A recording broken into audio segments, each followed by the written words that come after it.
Hello sa ating mga kanegosyo! Sa ngayong video na ito, ang ituturo ko naman kung paano mag-fill up ng 1701Q gamit ang 8% tax rate.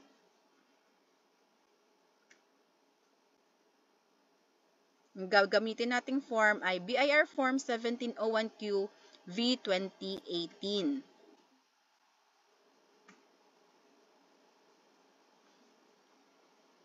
For the year 2023, we are filing for the first quarter. Amended return, no. Assuming na ako ay entitled na mag-avail ng 8%. Ako ay self-employed individual.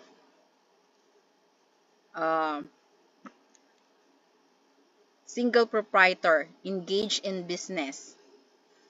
Selling fabrics online. Okay. Sa 8%, fill up mong other details. Birthday, citizenship,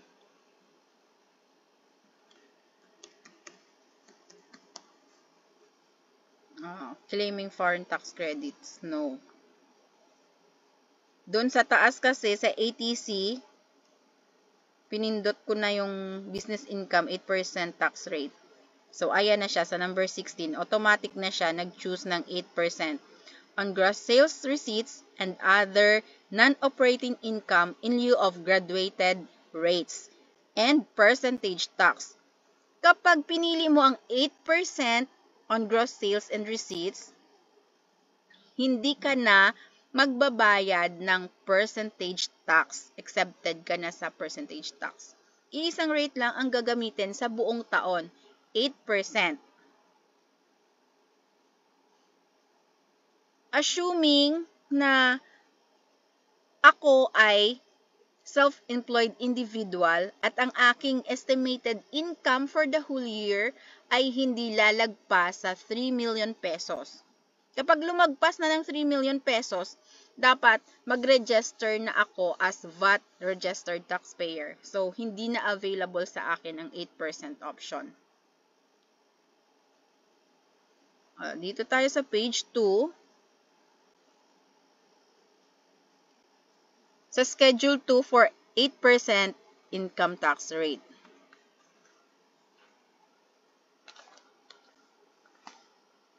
Para mas madali, assume natin na ang income ko for first quarter ay 100,000. At wala akong other non-operating income. So, dito, ilalagay ko sa line number 52, ang allowable deduction is 100,000 pesos. Nako, sorry. 100,000 pesos. Okay. Exempted ang 100,000 pesos dahil pasok siya dun sa exemption na 250,000 pesos. Okay. So, wala akong babayaran sa first quarter. Assume natin na July na ngayon. July. Kunyari, nasa second quarter na tayo. Ang second quarter, ang covered ay April, May, June 2023. Ang deadline ng filing ng 1701Q ay sa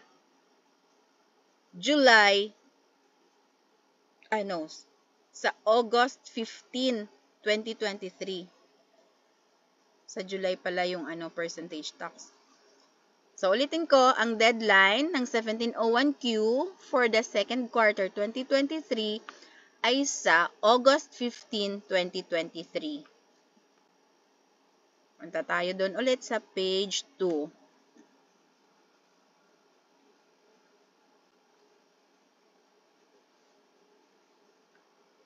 Sa second quarter, meron ulit akong benta. 200,000. Tumaas na yung benta ko sa second quarter.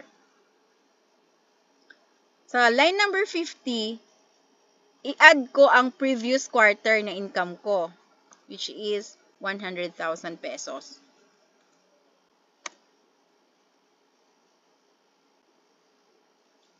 Ang maximum allowable deduction natin ay 250,000 lamang.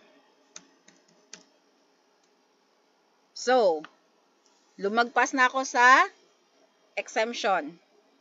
Ang 50,000 ay magiging taxable na siya ng 8%. So, meron na akong tax due na 4,000 pesos. Tingnan natin yung page 1. Ayan, tax due 4,000 pesos. Tax credits wala, tax payable 4,000 pesos. Yan yung babayaran ko sa bangko. Dapat i-print ko muna, i-submit ko muna to, tapos i-print ang tax confirmation receipt. Okay. For example, yan, i-validate ko para makita natin, no. Nagde-demo pala ako ng 8%. So, i-validate ko, validation successful. Pag successful na ang validation, i-click na itong submit final copy. Tapos magsasabi siya, submit successful. At hihintayin na lang ang tax confirmation receipt sa email. Kapag sa bangko ka magbabayad, dapat na i-print mo na yung tax confirmation receipt. Dalhin sa bangko at doon ka magbayad ng manual payment. Pwede din namang online payment through GCash, sa Land Bank BizLink. Okay.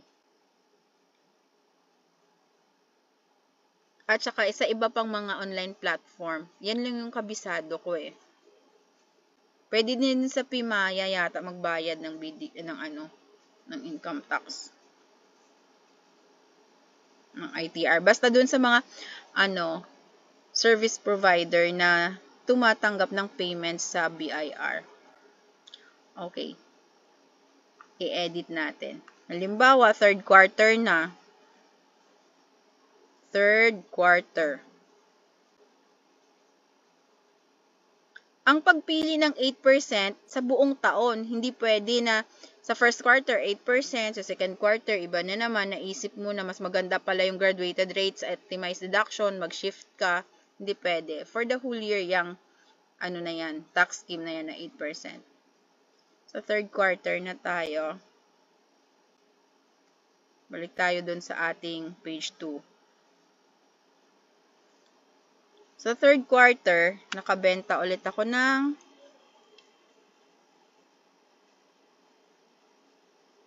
300,000. Ba, palaki ng palaki yung aking benta. Dito, ang aking total taxable income previous quarter ay 300,000, di ba? Oh, less mo pa rin. 250 lang yan. Hindi yan talaga magbabago. So, ang taxable income ko na ay 350,000. 8% ng 350,000 ay 28,000. So, dito tayo sa tax credits. Meron na tayong ibinayad noong second quarter na 4,000, 'di ba? Yung 50,000 kanina na taxable. So, lalagay ko dito yung 4,000 kanina na ibinayad natin. Okay, 4,000 lang. Sorry. 4,000.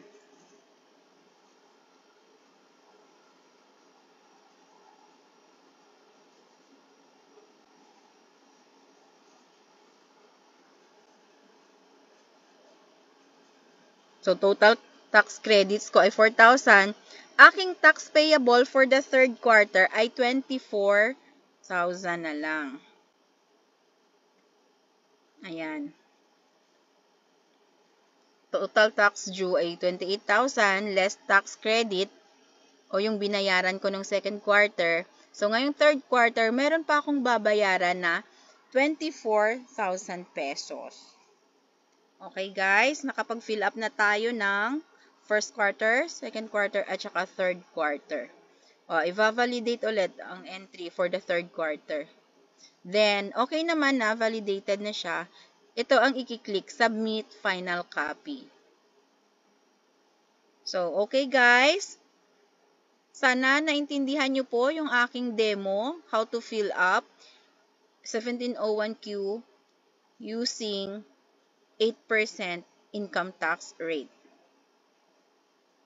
Maraming salamat po sa panunood. Kung meron pa po kayong katanungan, pwede po kayong mag-send ng message sa akin. Sisikapin ko pong masagot kaagad ang inyong mga tanong. Sana po nakatulong sa inyo ang aking video. Maraming salamat po.